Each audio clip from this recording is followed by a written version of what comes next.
The following podcast is part of a certified educational activity titled Seizing the Precision Care Moment in MDS, Collaborative Strategies for Accurate Diagnoses and Risk-Adapted Treatment. Access the entire activity and complete the post-test at peerview.com/UKX860. Downloadable slides and practice aids are also available. Good morning. Welcome. You're in the session Seizing the Precision Care Moment in MDS. And today we have Dr. Rami Kamrokji and myself, Cecilia Young. Thank you. I'm going to begin now without further ado for the pathologist section in the very beginning, where we're going to overview some introduction slides. And this section is called Pathologist-Led Starting Point for Team-Based Care. And my name is Cecilia Young. I'm an associate professor in the Translational Science and Therapeutic Division at Fred Hutchinson Cancer Center. And our goals for today is to equip you with the clinical knowledge to inform diagnostic process and personalized care of MDS, and to share testing strategies to establish the diagnosis of MDS and specific subtypes. And also, hopefully, we can provide you with the skills you need to develop collaborative and contemporary treatment options for your patients with MDS. So first, I wanted to go through the history and of the progress that we have seen in MDS, starting with the International Prognostic Scoring System back in 1997.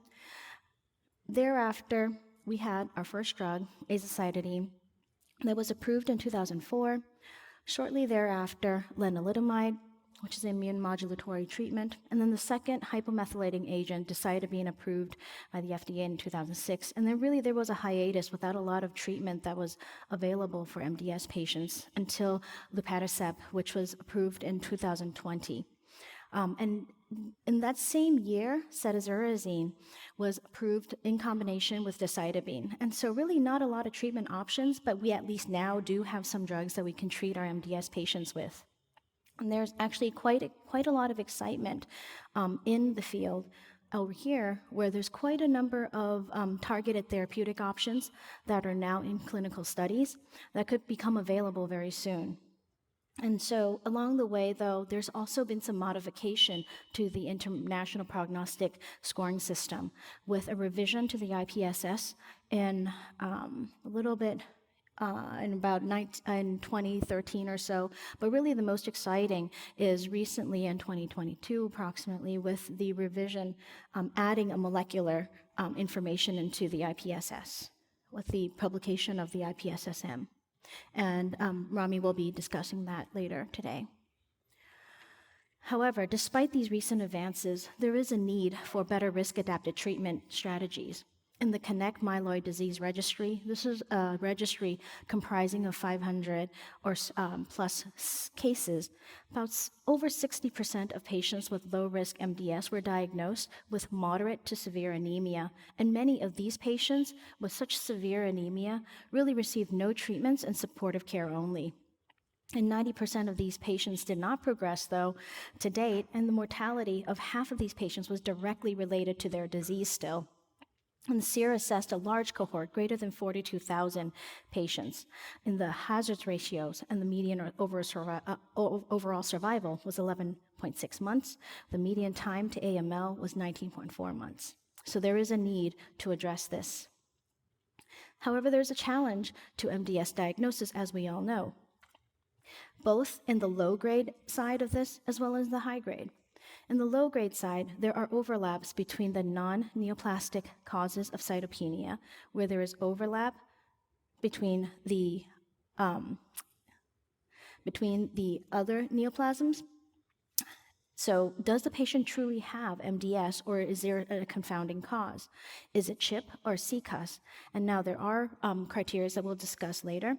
And then also, should the patient actually be treated for their myelodysplastic syndrome?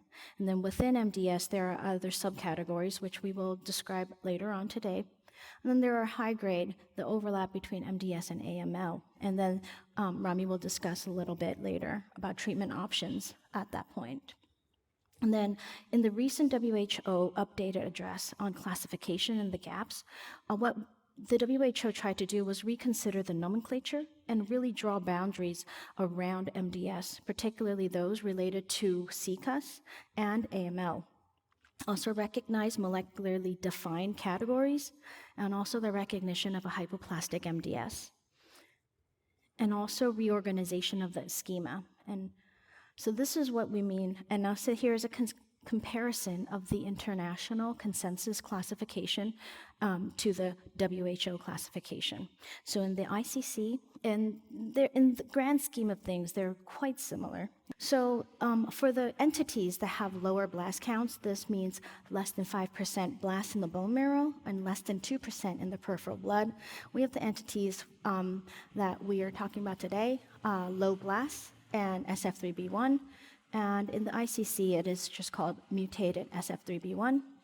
There's also the isolated 5q- syndrome and MDS with biallelic TP53 inactivation on this side.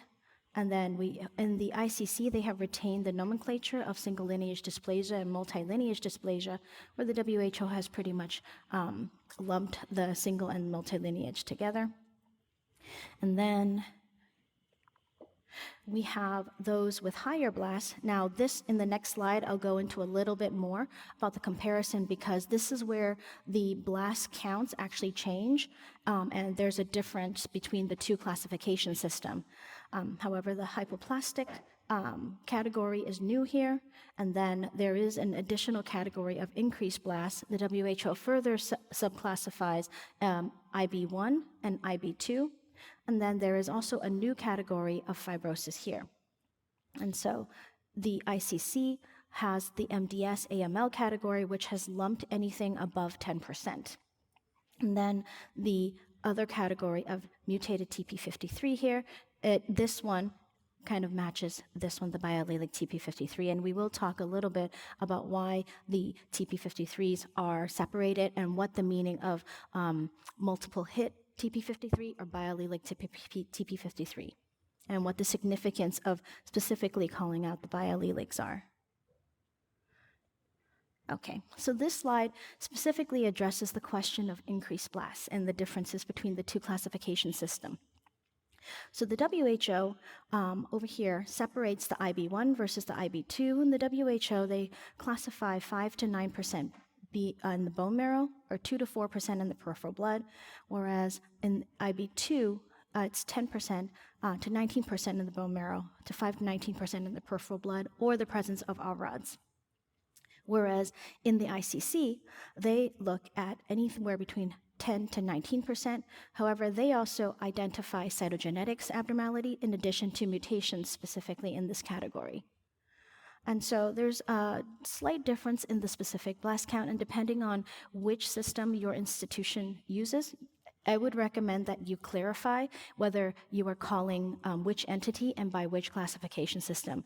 I don't know if this is fully resolved at this point, and there's still some confusion in the field. There is data that hopefully will address this coming out.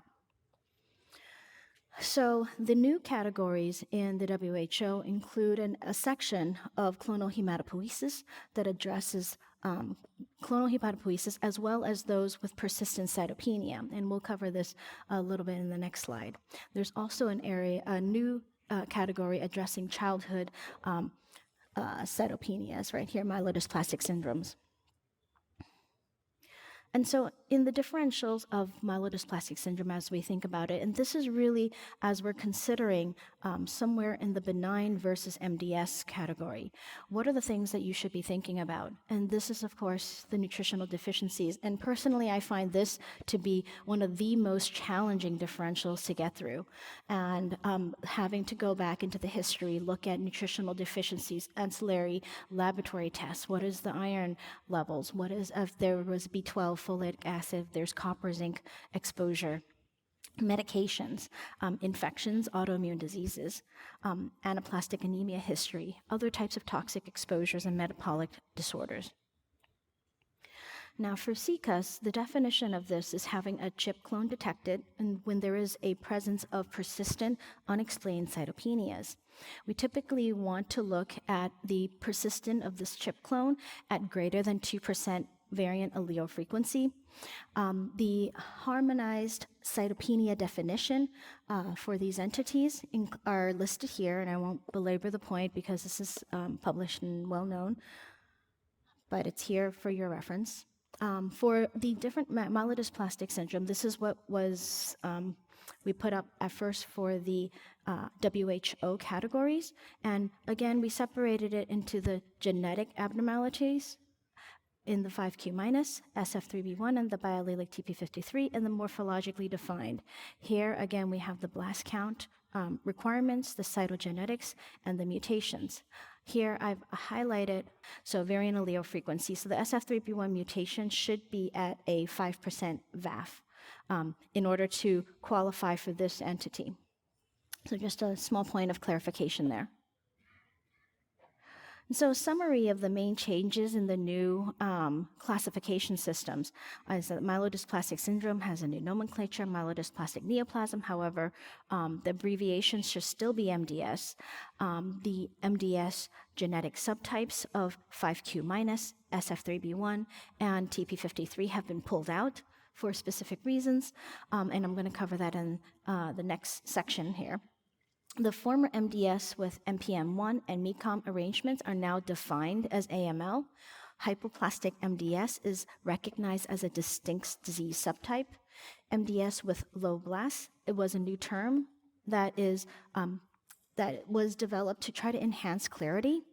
MDS with increased blast is a new term that also tried to enhance clarity. However, there is some caution here because the WHO versus ICC has some differences that, as I have highlighted.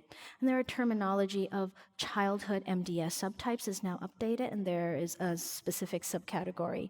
And then single lineage versus multilineage, again, this is retained in the ICC classification, not in the WHO. So now I'm going to go into the next section where I cover the data on the mutational testing. So, when we get our patients, typically they would have a pretty nice history. They would have their CBC labs already done and a couple of older lab sets already pre-done. However, by the time we get the marrow for morphology, we would get the aspirates, touch preps, clot preparation, bone marrow biopsy. In addition to that, in your institutions, you may already have a flow cytometry study that you can look at. And for that, there's either a baseline, if it's a de novo, it could be a follow-up. However, other studies that you should be looking at include cytogenetics, hopefully on every single case, and then molecular study depending on your institution and also the pathways. In our system, we have molecular studies at the original diagnosis or else also when the patient first come and if they did not have previous molecular studies.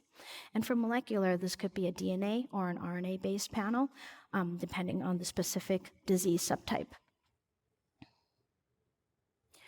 And in terms of clonal and driver mutations that we look at in MDS, greater than 90% of myelodysplastic patients will have a mutation, and the most common being SF3B1 and followed by TET2. These are the most common mutations that are identified in MDS cases here, and this is published, and here's the publication down here, but I won't belabor every single gene here, so we have quite a bit more to go through.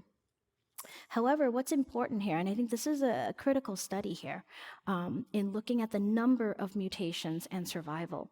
So patients who have more than 6 driver mutations actually have a very poor survival, and so this is really important to highlight here in this red line. However, patients that have 4 to 5 driver mutations, they don't fare too well at all.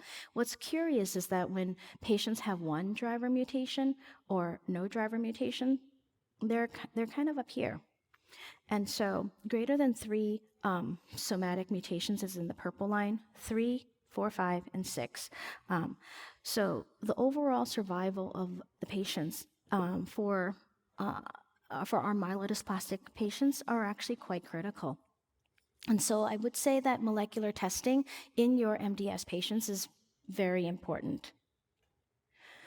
And specifically for SF3B1 mutations, if you see that in isolation or with one other mutation, it actually is very favorable and should be highlighted. And so SF3B1 is a spliceosome gene and is considered an initiating event in the development of myelodysplastic syndrome. It is associated, as we all know, with the development of ring sideroblasts. It relates to the ineffective erythropoiesis and is considered to have a fairly indolent course. And overall survival is on this side if you have either multilineage versus single lineage, multilineage in red, single lineage here, and this is the overall survival with SFB3B1 according to bone marrow blasts. So if you have blasts greater than 5%, you are in red. If you have blasts less than 5%, you are here. And so TP53 allelic states versus clinical outcomes. This is a study that looked at whether you have wild-type TP53 or one mutation or multiple hit mutations in TP53. And what they show is that for the overall survival, you actually have a lower survival if you have multiple hit TP53 versus if you only had one mutation in TP53. And this is why in the WHO, this was pulled out as biallelic or multiple hit TP53. And that's why they felt this was important to pull out this group. Same thing with AML transformation. Patients with multiple hit TP53 or biallelic TP53 was pulled out and had a higher risk of AML transformation. And this is a very busy slide down here, but what this tried to do was pull everything out and divide it by how high your variant allele frequency was. So in the red and orange lines were the single mutation TP53 divided by a low, medium, and high variant allele frequency. And you can see they do separate. And so I would say the variant allele frequency of a single mutation TP53 is important. There needs to be more study in here, but it does appear that depending on how high your variant allele frequency is, and it appears that in the red line here, a very high variant allele frequency on a single hit TP53 may actually be important prognostically and show to be a poor effect. Whereas multiple hit, it really, at that point, doesn't matter. All of the multiple hit TP53 mutations do poorly in this study. And this is a hazards ratios for both overall survival and AML transformation. Hazard ratio of 2 for overall survival and 3, almost 3, for AML transformation with multiple hit TP53. And so that is why these were pulled out. And so we can classify those together, lump them together. And so this slide talks about the outcomes with therapy-related MDS, and I noticed this was a question earlier, versus different types of therapy. And in this study, what this looks at is the de novo therapy versus therapy-related and comparing whether or not TP53 was different. And in the solid line is the de novo cases, in the dotted line are the therapy-relateds, and then they overlaid that with the TP53 mutation status, whether it is wild type in black, in orange are the single mutation, in blue are the multiple hit. And you can see that it does not matter if you are de novo or therapy-related TP53 mutations, whether it is de novo or therapy, if you have multiple hit. They kind of are right on top of each other. However, if you are a single mutation, or if you're wild type, at that point, whether you're de novo or you're therapy-related, it does appear to impact your overall survival. So this may need a little bit more because the numbers are, numbers do not appear to be very high. However, there does appear to be a separation. So I thought this was a very interesting study. And so in the next section, we're going to begin our case-based presentations. This section is supporting the precision care team and risk-adapted MDS management. I'm going to introduce Dr. Rami Kamrakji, Vice Chair of Malignant Hematology and Section Head of the Leukemia and MDS at H. Lee Moffitt Cancer Center and Research Institute from Tampa, Florida. Welcome. Thank you. Thank you. Thank you for the kind introduction. Good morning, everyone. So I'll start with a case. This is a 70-year-old female that presents to clinic with anemia. Normal platelets, actually, neutrophils are normal, and there is no clear evidence of nutritional deficiencies by history or a history of bleeding. So it's really just pure anemia. So Cecilia, maybe I'll ask you, like, what tests you would like to have this patient have done even before getting to your diagnostic hardcore testing? Well, our clinicians typically would start with CBC and a peripheral blood smear. And for her, I still would want to see the full iron testing. And depending on the MCV, I would go down the microcytic, macrocytic type of workup. Absolutely. So, and I think for this patient, we got those tests. So we had a full CBC, peripheral blood smear, B12, folate, all the iron deficiencies, nutritional deficiencies. And then obviously, if those don't lead to a straight diagnosis or something very clear to treat, then we typically move to a bone marrow.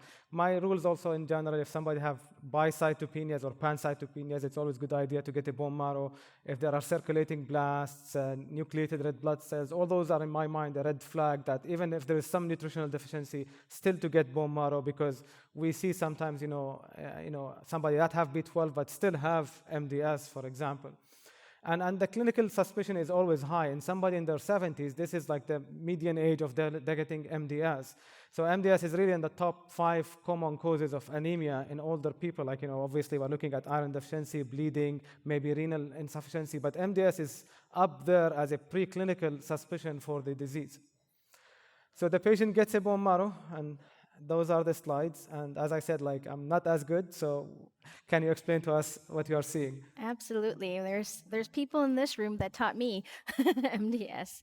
And so on this slide, what we see here in the bone marrow aspirate, which is on the right, we have in the orange circle an abnormal looking megakaryocyte that has a small, and I'm hoping it projects better there, but a small single lobe megakaryocyte. We have in the black circle abnormal erythroids with a very abnormal contoured erythroid with a nuclear lobe that has a outcropping. So it's a nuclear lobe bump or a nuclear bud. And then on the on the right-hand side, we see a lot of ring sideroblasts that's in a cluster. And not only that, these are dysplastic erythroids that have ring sideroblasts. Absolutely, yeah. So I can tell the sideroblast, Right. but like the dysplasia is clear there. And another key feature here is that there really isn't a lot of blasts. Right. So that is also the other important key note. Yeah, absolutely. So obviously, ring sideroblast is a dysplastic feature in the right context. I always tell my fellows that it's not like pathognomonic for MDS. And again, there are so many implications for the ring sideroblast. For example, in most of the cases, you can make an inference that 80 to 90% of those will have the SF3B1 mutation in MDS. So we talk about globalization of testing. Not every country has the luxury of doing molecular testing. But if you have ring sideroblast, you can make an assumption in 80 to 90% of the cases that those patients, if it is MDS, will harbor the SF3B1. However, there are other causes, obviously. So here, if I don't have an SF3B1 mutation in ring sideroblast, I'm always looking at copper deficiency. That's the number one thing in my mind, always if you see ring sideroblast. Sometimes there are medications like isoniazid, some of the new VRE treatment that can cause ring sideroblast, severe alcoholism, recovery from chemotherapy. So it's not really just for MDS, but in the right setting, I think it's a kind of more objective dysplastic criteria that people agree on, as long as the iron stains are done. That's the other thing sometimes we see in reports from outside, that there are no iron stains done on the bone marrow. So this patient gets molecular testing, and can you walk us through the findings on the next generation sequencing? Yes, and so this patient demonstrated, and this is a targeted panel with two mutations that came up, and these are both pathognomonic. We don't report out VOSs actually, and so just pathognomonic, not pathognomonic, pathogenic mutations, SF3B1 at H662D, and also a second mutation at HRAS, which was much lower at a variant allele frequency of 5%. So SF3B1 was up at 30, almost 30%. Absolutely. So those reports are very important, obviously, and nowadays our HemePath people sign them. We do have a precision medicine committee that reviews them. But I'll tell you, like, again, for community oncologists that are doing, broad spectrum diseases, it's really very hard for them to interpret those tests. And, those, community oncologists are very skilled physicians. They are, excellent clinicians, but they see somewhere around 6 to 10 MDS cases per year, and they have to keep up with those like molecular testing for every single disease they do. So it's not easy, and again, we see a lot of sometimes not great quality NGS samples or misinterpretation. So again, it's very important to have somebody who's specialized. The HemePath people play a pivotal role in reviewing those. So for me, when I look at this, they look real to me. The SF3B1, the 662 is not the most common hotspot, but it's a hotspot. SF3B1 should usually, most of the time, be heterozygotic, not homozygotic. Like the VAF should not be like 60%, for example. The NRAS can be seen in association. When anything, it's at a low variant allele frequency. So I think those are real and established diagnoses. So based on this, obviously the patient has cytopenia, anemic. The bone marrow is clearly showing some dysplasia and increased ring sideroblast. The patient have SF3B1 mutation. So I think putting all this together, I think we can, confidently say that this patient has MDS with ring sideroblast or MDS SF3B1 subtype. Whether we are using the WHO or the ICC, I think they fulfill the criteria for the diagnosis. So once we establish the diagnosis, and again, I can't emphasize how crucial is that, the next step is really risk stratification. And in reality, what we are trying to do is gauge the risk of the disease to tailor our treatment accordingly. In MDS, our only curative option for those patients is allogeneic stem cell transplant, which if we roughly just think of it, we can cure around 40 to 50% of the patients, but with around 20% transplant-related mortality. So in our mind, it's always, can we justify taking the 20% transplant-related mortality in a year or two? If somebody have an estimated survival of 10 years, you cannot justify that risk up front. So the maximum gain in survival in somebody that we label as lower risk MDS is to delay the transplant. But if somebody have disease that I think that will be endangering their life in 2 or 3 years, then we move the transplant earlier on. So that's really the goal. And this is obviously a field that had evolved from the FAB-only classification to the IPSS, the revised IPSS as shown here, and now the IPSS-M. And it's again the same principle. It's a little bit different from the classification, that here we account for the cytopenias themselves, and the depth of the cytopenia, the blast percentage, and the cytogenetic makeup of the cells, and we come up with a lump score and try to put the patients into 2 major buckets, although there are like more categories there, as you can see. And even with the revised IPSS, you can see if somebody is a very high risk, those patients, unfortunately, median survival is 0.8 year, while if somebody is a very low risk, their median survival is 8.8 year. And I always like to bring this and remind everybody, as much as we don't think of MDS, unfortunately, as a life-threatening disease, the outcome for somebody with very high-risk MDS is worse than some of the solid tumors we think of, like metastatic lung cancer or pancreatic cancer even, in terms of how life-threatening is this disease. So this is evolving into finally integrating the molecular data.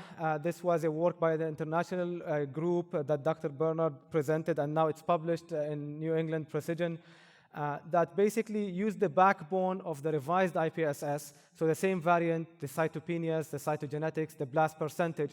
They eliminated the neutrophil as a clinical variable because that's always had been controversial, even what's the impact of the neutrophils. But everything else clinically, blast percentage, cytopenia, cytogenetics, were kept from the revised IPSS, and they added the genetic variables. And they divided them into 2 groups, a main core of gene abnormalities and then additional genetic abnormalities. I think obviously going through this, what came out is similar or reflective of what we were discussing in the classification, that there are important abnormalities. The P53 multi-hit, the FLT3, and another abnormality, which is partial tandem duplication of the MLL, are probably the worst players in MDS. Now, again, the FLT3 is not that common. The MLL PTD is not that common. Not all, labs or NGS panels do, test for the MLL PTD at this point, but it's rare. But obviously, the P53 is very well known, as Cecilia showed in several studies now, particularly the multi-hit P53. Now, the other extreme, the SF3B1 mutations, those are the most favorable. If you take clearly an SF3B1 defined whether by ICC or WHO, those patients' median survival is more than 10 years. Their chance to go to leukemia is like 2 to 3%. However, even in the context of the SF3B1, the co-mutations may dictate the outcome. So interestingly, if you have a deletion 5q with SF3B1, those patients don't do as well. If you have a RUNX1 and some of the other mutations as shown here, those patients also don't do well. So our patient that we showed actually had the NRAS, so maybe they are not at the most favorable subtype of the disease. So then again, there is a calculator. We don't memorize this. We plug in those numbers, the cytopenias, the blasts, cytogenetics, the molecular information, and the model adjusts for any missing variables. So even if you don't have all the information, you can say not assessed, and it will give you also a range, the worst and the best case scenario, and the mean score of the revised IPSS. And it nicely divides patients into 6 categories. Obviously, the very low, and the low we consider as lower risk. The moderate, high, and very high we consider as a higher risk. So the 0 is really in reference to an average patient. So everybody on the right of that is going to be higher risk, and everybody on the left of that is going to be lower risk. So this is the outcome for an average patient, and everything is measured accordingly.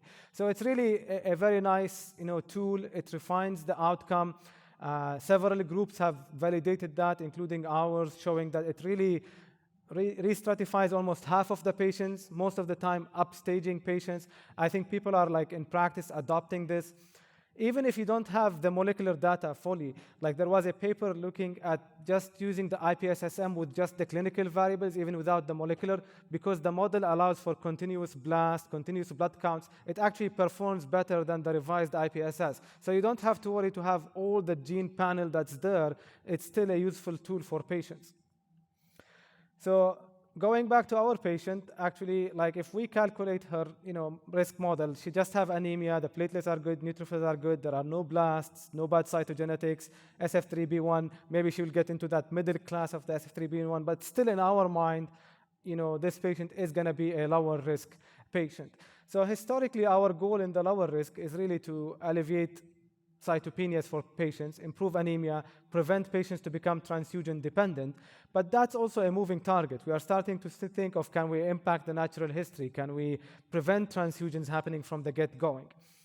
Most of the time, patients can be observed a little bit at the beginning, probably not at this level of hemoglobin, but if somebody's hemoglobin was 11 or 10.5 and they are asymptomatic, we may observe.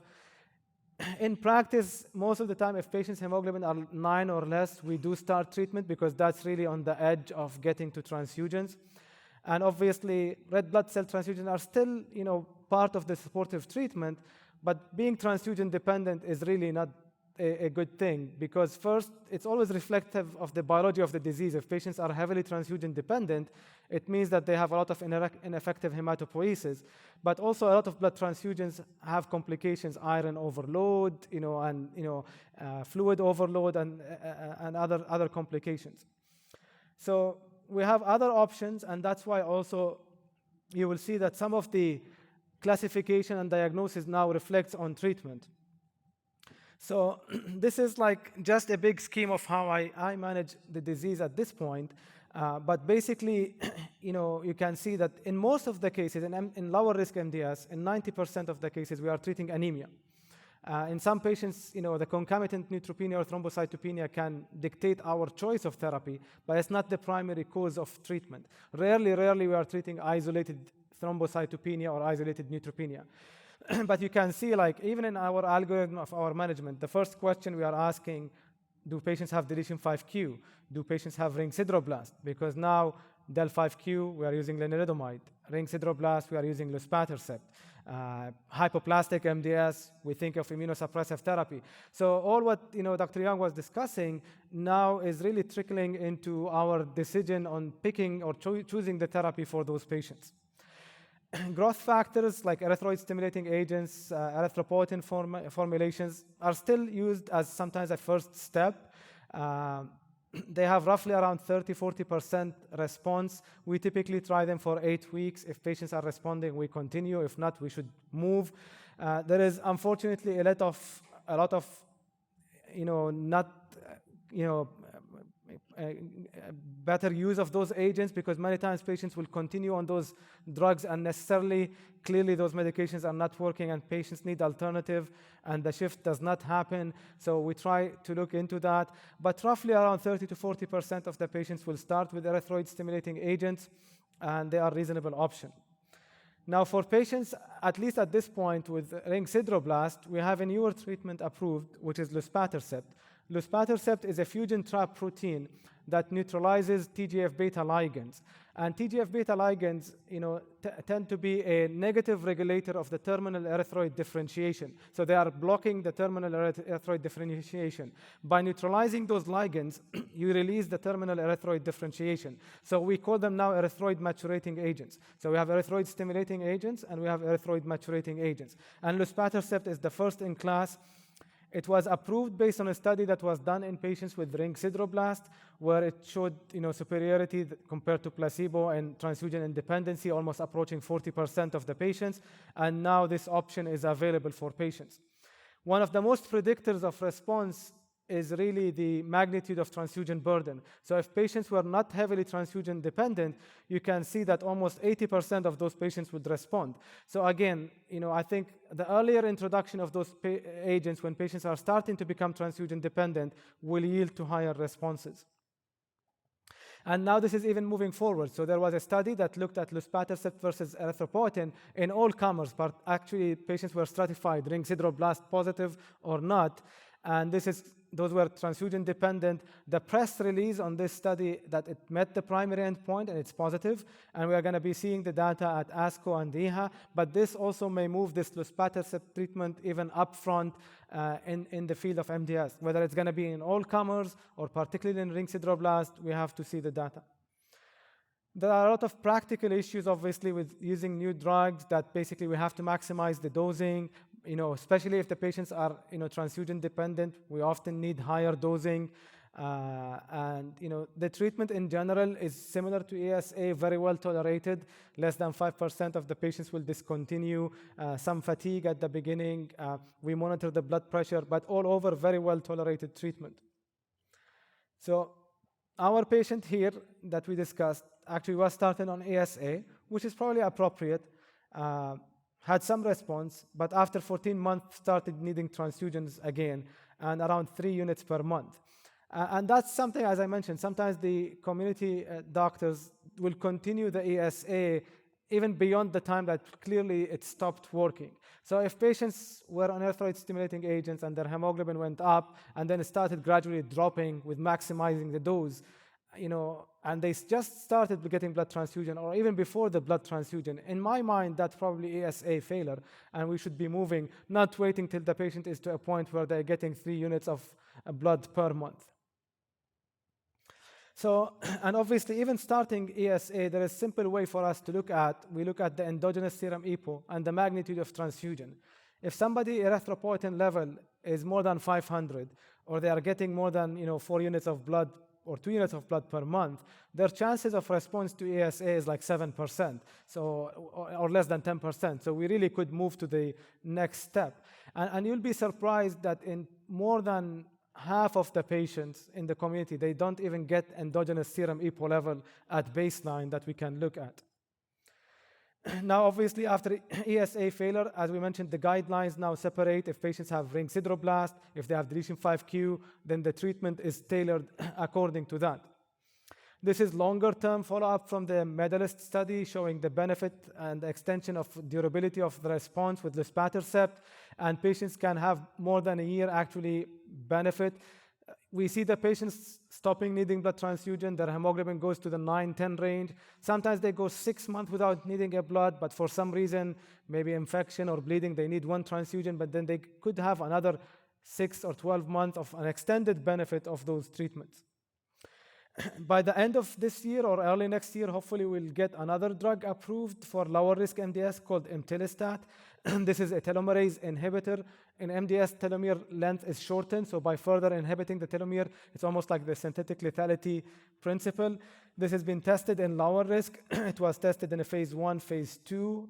It's an IV drug we give once a month. And the press release of the phase 3 is also showing that it met the primary endpoint, transfusion independency, durable responses, both in ring sideroblast, non-ring sideroblast, in the heavy transfusion burden patients, and a notion that in 70 to 80% of the patients, there may be change in the allele burden of the SF3B1 and other mutations, that this could be a disease-modifying treatment. Shifting gears a little bit, so this covers really the landscape of the lower risk MDS. And again, I think it emphasizes how much crucial is the diagnosis and risk stratification, but how the importance of, the pathology in, tailoring the treatment, even in the lower risk. Now moving or shifting to the higher risk, so what if this patient have higher risk patients? So this is a patient, if we assume the same patient with the same cytopenias, but had a history of CLL, and we'll come back to our HemePath people to walk us through this. All right, starting with the left panel, we have a core biopsy where we see overall a fairly high, and so assuming Alice is still 71, we have a very high hypercellular marrow. And then also, with the patient history of CLL, you actually see, and if we can, actually I'm close enough to the mouse here, you see that little smattering of dark cells. Actually, I can take the mouse. I don't think you can just leave it up here. Yeah, here. So right over here, a smattering of an ill-defined lymphoid aggregate right at the edge there. So that is an ill-defined lymphoid aggregate. So it's a little bit concerning for perhaps a little bit of residual disease involvement. And also here, we're really not seeing any erythroid islands. So maturing erythroid islands are not present. You see some scattered atypical megakaryocytes that are hyperchromatic and small. There's one that still has some cytoplasm. But in the middle field, we are seeing some orange arrows that are highlighting a few blasts. And then on the right-hand side, you again see some ring sideroblasts in the field. Thank you. So again, like ring sideroblast, once we start getting increased blasts, are actually, they lose their good prognostic value in a way. And when the blasts are more than 5%, there had been papers looking that actually ring sideroblasts are associated with TP53 mutation. So as you nicely explained, this patient bone marrow was, hypercellular, increased ring sideroblast. Some myeloblasts are also seen. And can you walk us through this? So when all of the ancillary studies came back, this patient had a highly atypical, very complex abnormal karyotype. That interestingly did not include copy neutral or loss of TP53. However, in the myeloid gene panel did have 2 TP53 mutations, and also in addition to that, a DNMT3A, CBL, and a PTPN11 mutation. By CGAT, again, we did not see a copy neutral loss of heterozygosity over the TP53 gene, but there was a gain of 13q14. Thank you. And I always tell my fellows, once you see that complex karyotype, especially if it's enriched with chromosome 5 or 7 abnormality, you can say almost in 80 to 90% this patient will have a P53 mutation. And then obviously this is by both ICC or WHO will be a biallelic, or a multi-hit P53. Similar scenario, a little bit different here, that this patient, if we assume that she had a prior history of uterine carcinoma, prior chemotherapy, and now increasing with blast. Can you walk us again through those slides? Okay, again, starting from the left-hand side, what we see is a shot of an Reichgemsa smear. And so what we see here is an atypical megakaryocyte at the top corner. That's a very small micromegakaryocyte. And in this field, we actually see a cluster of blasts in the middle. And so here I would actually be concerned that there are increased blasts. And in the middle field, again, a very hypercellular marrow with atypical megakaryocytes. And there's, again, loss of erythroid island architecture here with increased mononuclear cells. And then on the right-hand side, an atypical megakaryocyte, and again, with a few blasts in the field. Thank you. Yeah, so this patient actually have, like more the spectrum of the disease. And again, I think here are shown like the findings, right? The same, that the blasts are increased. So this is really clear, obviously, even by the older classification, once you get above 20%, this is called AML. Although like therapy-related can sometimes be lumped into therapy-related MDS/AML group. And molecular testing for this patient. And so again, this patient also showed multi-hit TP53 and also a very complex karyotype. CGAT was not performed on this patient. However, this patient did not show deletion of TP53. Right. And again, complex karyotype, 2 mutations. By the ICC, actually, even if you have a single P53 mutation but a complex karyotype, it is counted as a multi-hit or biallelic. And that's had been our experience. Our lab actually don't test for the loss of heterozygosity, so we don't get that information. So if we have FISH for deletion 17 or minus 17 on the karyotype, we make that assumption as well. So. All right, so if we calculate the IPSS-M for this patient, actually those 2 patients will be very high risk with a median survival less than a year, unfortunately. So once we get to that point, obviously our first goal is, like thinking of transplant and sending those patients to get to transplant, because allogeneic stem cell transplant is the only curative option for those patients. And the maximum gain of survival for somebody with this high risk is to go to transplant as soon as we can. There is controversy always, can we go to transplant directly? Should we do treatment before transplant? And that's obviously a different topic, but our first goal is to think of transplant for those patients. And this is a recent study that looks on randomizing patients between donor and no donor, which is just the best way probably to look at the transplant benefit. And it definitely clearly shows, even if patients just have a donor with that intent to transplant, that their outcomes are better. So the question of going to transplant, obviously, with or without treatment, is a very open area for debate, but clear there are predictors of outcome after transplant. The myeloblast increased, the cytogenetic abnormalities, and nowadays we know the molecular stuff. So as you know, like all the transplant, even by the registry, it's required to have a bone marrow done like 30 days prior to transplant. And we look at all those variables, and those are the things that predict, outcome after transplant.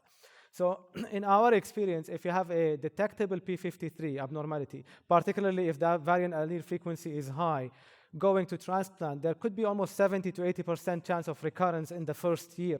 So sometimes I find it ethically hard to push through unless we really discuss with the patient clearly what to expect, that the chance of cure is only 20%. They really have to understand that. And our efforts in trials and treatment before transplant is really to try to bring new medications to try to bring that allele burden before or clear the P53 mutation.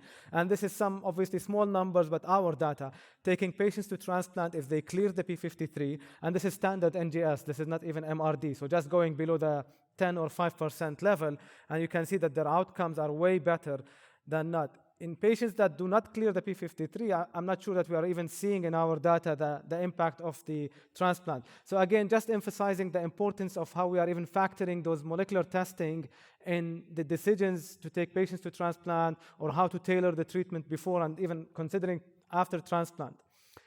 Now, in reality, a lot of patients are not eligible to transplant because of the comorbidities, age. So our mainstay are those hypomethylating agents. So we have azacitidine, decitabine, approved for many years.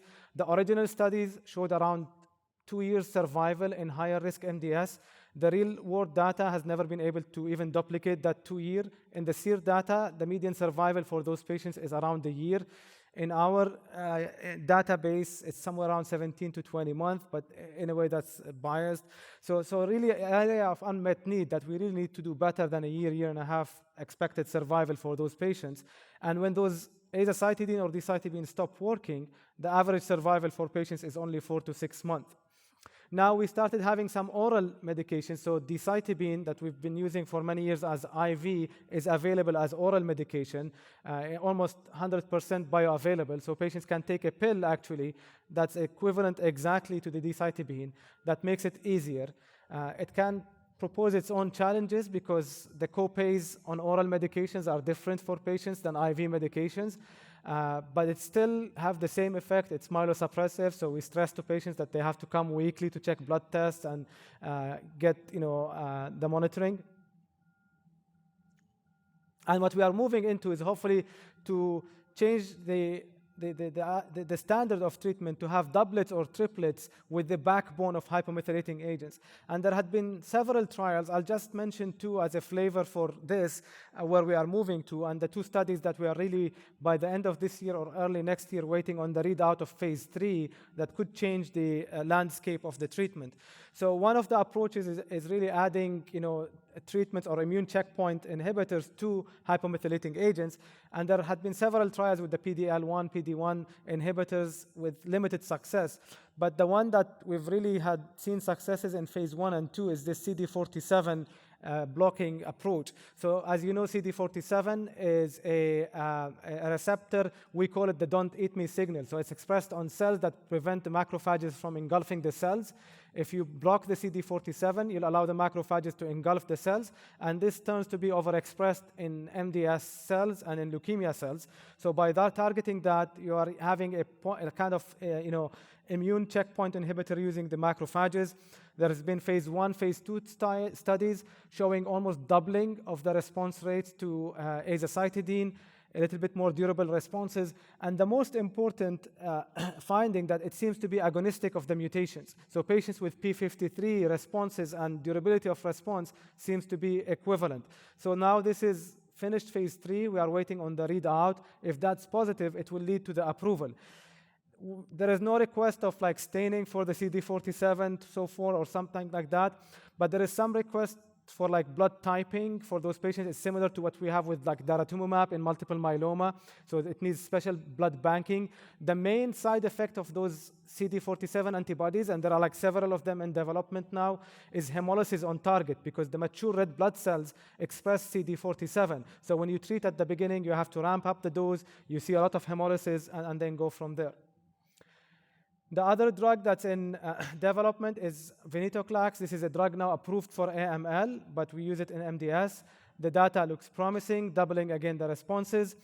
I think what's, again, going back to the molecular, the P53 that's really, we discussed, have poor outcome, doesn't seem to benefit from the addition of the venetoclax in this setting. But this is a common therapy we see. The aza-venetoclax had become standard of care in AML patients that are not eligible for intensive chemotherapy.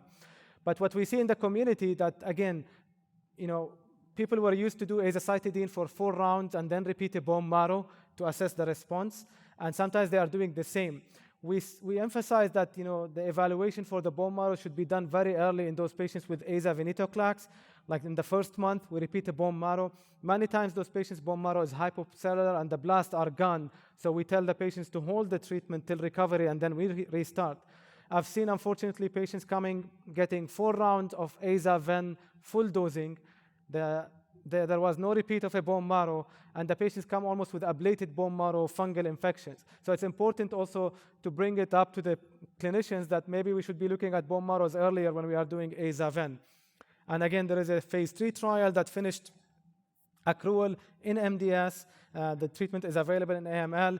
And what Cecilia was discussing, this now gray zone of 10% blast or more that we can call AML, MDS, sometimes actually is helping us clinically to get some of the drugs that are approved by the FDA for AML to borrow and treat for MDS. So in summary, I think we have new proposed MDS classifications. I do think they are improvement and they are recognition of the biology. We have a newer risk assessment tool that I think also refines our prognostic ability and tailoring the treatment accordingly. We do have newer treatments in lower risk MDS. Lenalidomide and deletion 5q is moving earlier. We didn't go through the data, but now we don't have to wait for the patients are transfusion dependent. We have a new option for patients with ring sideroblast with luspatercept. A newer treatment can be approved called Imetelstat. In the higher risk, at this point, still hypomethylating agents are our standard of care, but we have them as oral now, and hopefully using them as a backbone for future doublets or triplets, and thinking of allogeneic stem cell transplant as curative option for all patients. With that, I would stop, and I think we'll be taking questions. So thank you very much for listening.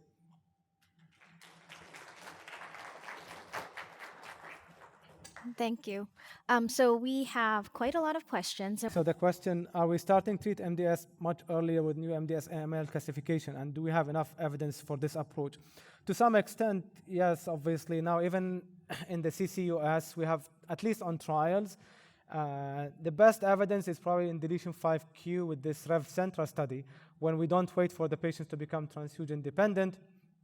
And the other extreme is this, what I was mentioning, when the blasts are more than 10%, some of them now are starting to include those patients in an approach similar to AML. So what would you recommend for TP53 multi-hit MDS? Right, so the question, how do we treat multi-hit P53? I think first, really, if there is a clinical trial, those patients should be all treated on clinical trial.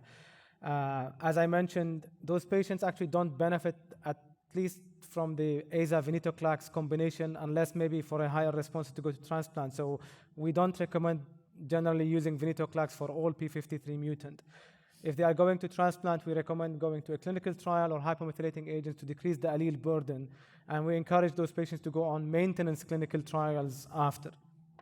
And I think Rami just answered, what are the treatment implications if you diagnose MDS AML as per ICC, because that allows you to provide some of the treatments for AML. Absolutely. So that's great. Would co-occurrence of SF3B1 with less favorable mutations change the way you treat LR-MDS with anemia? That's actually a good question, but in most of the cases, no, because even the least favorable still have good outcome. And when you look at the data from the medalists, the concomitant mutations did not impact much the response rates. So we still treat them as lower risk, just realizing that their outcome is a little bit less favorable. So the next question, how long should we wait to see a response to ESAs before changing therapy? Right, so I think there are two parts of this. So it's always helpful to check the baseline. So if you get endogenous serum APO level and the magnitude of transfusion burden, you actually could all the way skip the use of ESA because the chance is going to be very low. Typically, we say 8 to 12 weeks. I sometimes go to the highest dose from the get-going, but after 8 to 12 weeks, if there is no response, we move to the next step. Okay. In your opinion, what is the optimal time frame for conducting bone marrow flow cytogenetics and NGS in order to confirm a diagnosis? I'll defer that to you. Yeah, so this is interesting. I think it depends on, first of all, if it's a de novo presentation or if it is a referral, and also whether the patient is I guess in a de novo presentation, how critically ill the patient is. If the patient is already presenting in a fairly sick state, then obviously you want to do that more rapidly. I think a lot of times you are limited by how fast your laboratories are in cytogenetics and molecular testing. In most places, I know according to the CAP guidelines, they recommend that you sign out within 10 days your molecular testing. In cytogenetics, I know that some cytogenetics lab can actually have a very rapid turnaround time in both the karyotype and FISH. And so in these days, I think within 2 weeks would be fairly reasonable. Absolutely. So there are a couple of questions. Assessing response on magro to AZA. It happened ongoing at 2, 4, 6 months.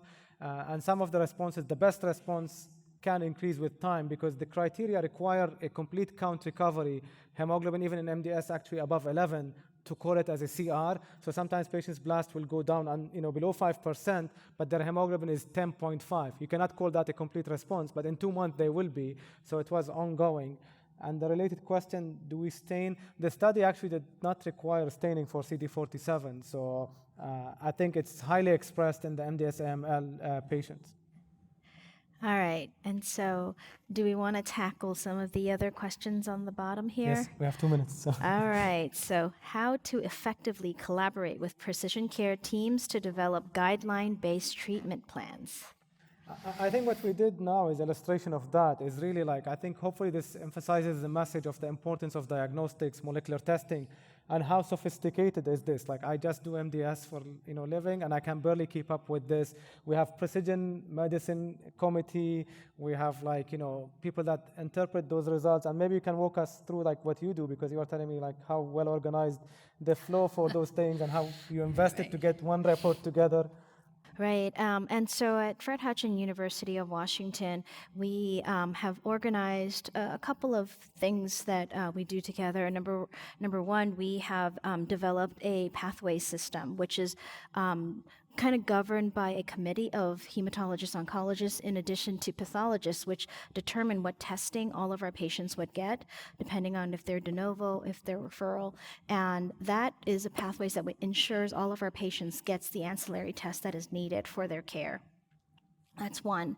Another is in integrated reporting. In integrated reporting, we ensure that our oncologists get in a single report, what the synopsis of that patient for that time point and all of the ancillary tests. And so the final answer of like, what does this mean for your patient at this time point? And so I think those are helpful tools. In addition, we also have kind of across the board an interest group, myelodysplastic syndrome interest group, which comprises of researchers, hematologists, oncologists, as well as pathologists. And so that I think is really nice to have an interest group together for both the research purpose as well as clinical care. Right. Yeah, absolutely. It's important. We have like a weekly myeloid conference where we have hempath, molecular, flow, and the clinicians. We review every new case at least, and we try to integrate that. We've been having discussions how even they are going to sign the new reports, because obviously you get the aspirate biopsy early on, but there is lag to get the NGS by the ICC, WHO, and I think this integration of one report is a solution for that. All right, I think we are at time. Thank you very much. Perfect. All right. Thank you for listening. Download materials and complete the post-test for instant credit at peerview.com/UKX860. This activity is supported through an educational grant from Bristol Myers Squibb.